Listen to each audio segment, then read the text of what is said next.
අපේ database management subject එකට දාලා අපි කතා කරන question series එකේ question 47 තමයි අද අපි කතා කරන්න බලාපොරොත්තු වෙන්නේ. මේකේ පළවෙනි ප්‍රශ්නයෙන් අපිට කියලා තියෙන්නේ අපේ teacher table එකට teacher RAG කියලා column එකක් add කරගන්න කියලා. ඒ වගේම දෙවෙනි ප්‍රශ්නයෙන් අපිට කියලා තියෙන්නේ අපි ඒ add කරගත්ත column එකට මේ දීලා තියෙන details ටික add කරගන්න කියලා.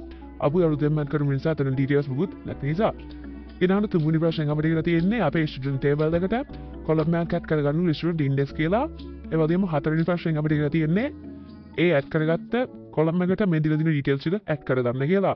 ඊළඟට පස්වෙනි ප්‍රශ්නේ ගියොත් එහෙම පස්වෙනි ප්‍රශ්نين අපිට කියලා තියෙන්නේ teacher subject කියන ටේබල් එකට අපේ මේ data ටික insert කරගන්න කියලා.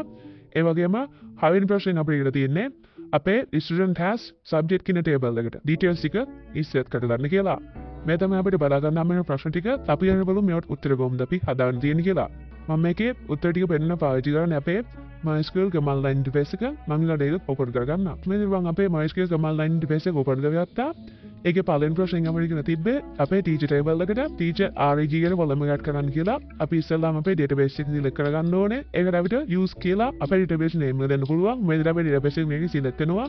ඊළඟට අපිට all the table කියලා අපේ table name එක දීලා add column කියලා අපේ column name එක දීලා ඒක attributes එක දීලා ඒක add කරගන්න පුළුවන්. මම ඊළඟට ඒ query එක හදා ගන්නවා. මේ තමයි අපිට ඒකට බලා ගන්න පුළුවන් query එක මම මේක execute කරගන්නවා. මේක execute කරගත්තට පස්සේ අපිට අපේ head description software එක කියලා මේක refresh කරාට පස්සේ අවරණ බලා ගන්න පුළුවන් අපේ teacher table එකේ teacher RAG කියන column එක add වෙනවා.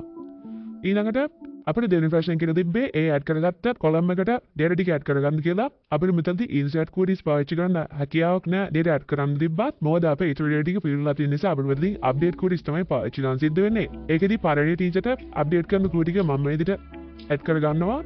මේකදී අපි update කියලා teacher table එක set කරන්න කියන අපේ teacher RAG කියන column එකට RTEA1 කියන එක ඊළඟට condition එකක් දීලා කියනවා teacher ID එක 1 කියන තැන තමයි ඒක set වෙන්න ඕන කියලා.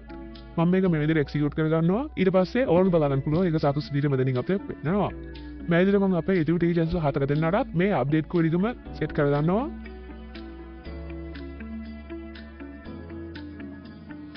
මේ විදිහට මම ඒ queries ටික run කරගත්තා. ඊළඟට අපි අපේ ADQ software එක ඉරපු refresh කරගත්තොත් එහෙම ඔයගොල්ලෝ බලා ගන්න පුළුවන් අපේ teachers ලද teacher RAG කියන column එකට මේ details ටික add වෙලා තියෙනවා. ඒ විදිහට තමයි අපේ දෙවෙනි ප්‍රශ්නට උත්තරය අපිට බලා ගන්න නම් වෙන්නේ. ඊළඟට තුන්වෙනි ප්‍රශ්නෙන් අපිට කියලා තිබ්බේ student table එකට student index කියන column එක add කරන්න කියලා. අපි දැන් database එක select කරලා තියෙන නිසා අපිට කෙලින්ම all the table කියලා අපේ column එක add කරන්න කියලා කියන්න පුළුවන්. මේ විදිහට මම මේ code එක මේ විදිහට add කරගෙන තියෙනවා. මම මේක execute කරගන්නවා. execute කරගෙන අපේ software එකට ගිහලා බලුවට පස්සේ student table එක උඩට බලන්න පුළුවන් student index කියන column එක add වෙලා තියෙනවා. ඊළඟට අපේ ප්‍රශ්නේ කියන තිබ්බේ ඒ add කරගත්ත table එකට details add කරගන්න කියලා.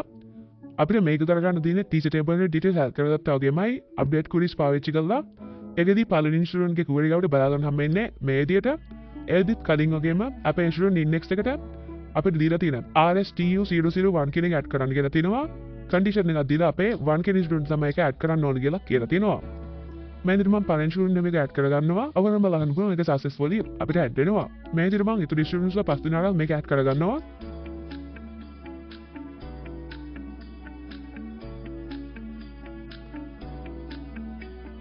මේ විදිහට මම අපේ details ඔක්කොම ටික update කරගත්තා. ඊළඟට මම මේකට ගිහලා මේක refresh කරගන්නවා. refresh කරලා පස්සේ ඔයගොල්ලෝ බලා ගන්න පුළුවන් අපේ details එක මේ විදිහට මෙතන update වෙලා තියෙනවා. මේ විදිහට තමයි අපේ හතරවෙනි ප්‍රශ්නෙට උත්තරය අපිට බලා ගන්න හම්බෙන්නේ. ඊළඟට පස්වෙනි ප්‍රශ්නෙන් අපිට කියලා තියෙන්නේ අපේ teacher has subject කියන table එකට data ටික insert කරගන්න කියලා. අපිට ඒකට පාවිච්චි කරන්න පුළුවන් insert query එකක්. මම ඊළඟට ඒ query එක හදා ගන්නවා. මේ තියෙන අපේ teacher has subject කියන table එකට details add කරගන්න අදාළ insert query එක.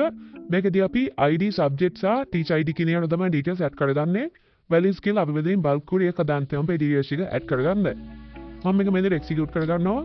मैं एक्सिक्यूट करता तेरे पास एक सक्सेसफुली एक्सिक्यूट ना गेला ಅವರನ್ನು ಬರಲ್ಲ ಏನು ಮಮ್ಮಿ අපේ database එකට ගිහිල්ලා බලනවා ඇඩලා තියෙන කියලා අවරನ್ನು බලන්න පුළුවන් අපේ details එක මොකේද ඇඩලා තියෙනවා මේ විදිහට තමයි අපේ හතරවෙනි ප්‍රශ්නෙට උත්තර අපි බලා ගන්න හම්බෙන්නේ ඊළඟට පස්වෙනි ප්‍රශ්නේ දියොත් එහෙම ඒකදී අපිට කියලා තිබ්බේ අපේ student has subject කියලා තිබ්බ table එකට details එක add කරගන්න කියලා මේකට add කරද්දී අපිට details ටික දීලා තිබ්බේ නෑ නමුත් අපි දන්නවා අපේ students 6 දෙනෙක් ඉන්නවා ඒ වගේම students 6 දෙනාම ප්‍රධාන subjects 6ම අනිවාර්යෙන් කරන්න ඕන කියලා ඒක නිසා අපිට එක student කෙනෙකුට subjects 6ක් අනිවාර්යයෙන්ම තියෙන්න ඕනේ ඒ විදිහට ස්ටුඩන්ට්ස් 6 දෙනෙක්ගේ ඩීටේල්ස් අපේ මේ ටේබල් එකට ඇඩ් වෙන්න ඕනේ.